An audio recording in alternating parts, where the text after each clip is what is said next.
नमस्कार, मुरंबा किचनमध्ये आपलं स्वागत आहे। श्री गणेशाय नमः, शिवचरणी प्रार्थना। मी तुम्हाला एक नवीन रेसिपी दाखवत आहे भाजणीच्या थालीपीठाची।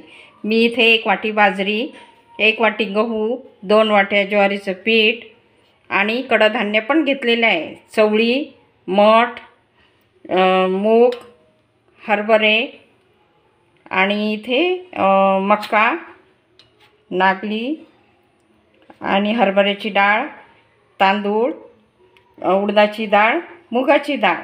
आपण डाळी पण घेतलेले आहे आणि कडधान्य पण घेतलेले आहे। आणि इथे 1 वाटी धने आणि थोडे जिरे घेतलेले आहे।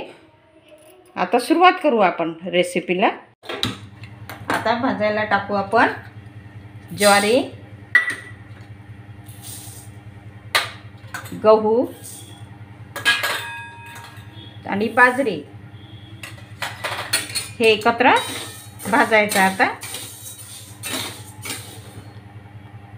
हे बघा भाजून झालं छान मस्त।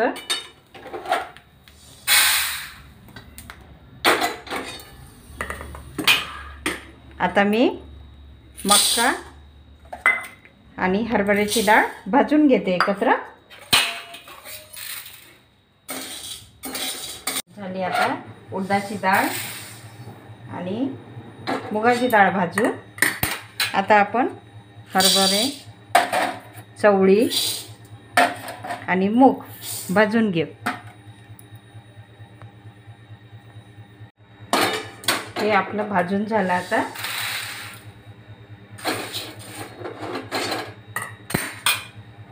आता आपण तांदूळ, नागली आणि मटकी भाजून घेऊ। हे बघा आपलं हे पण भाजून झालेलं आहे। आता आपण धने आणि जिरे नुसतं गरम करून घ्यायचं, ते जास्त भाजायचं नाही त्याला।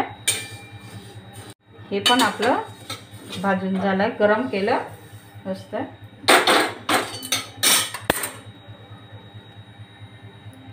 हे बघा आपलं आता हे सगळं भाजून झालेलं आहे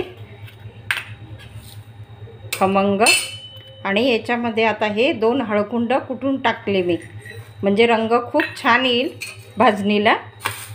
आता थंड झाल्यावर दळून आणेल गिरणीतून। आपण गिरणीतून भाजणीच्या थालीपीठाचं दळून आणलेलं आहे। बघा किती सुंदर मस्त कलर आलेला आहे। पुढच्या रेसिपीमध्ये मी तुम्हाला थालीपीठाची रेसिपी दाखवणार आहे। तुम्हाला कसं वाटलं हे भाजणीचं पीठ मला कमेंटमध्ये कळवा। लाईक करा, शेअर करा, सबस्क्राईब करायला विसरू नका।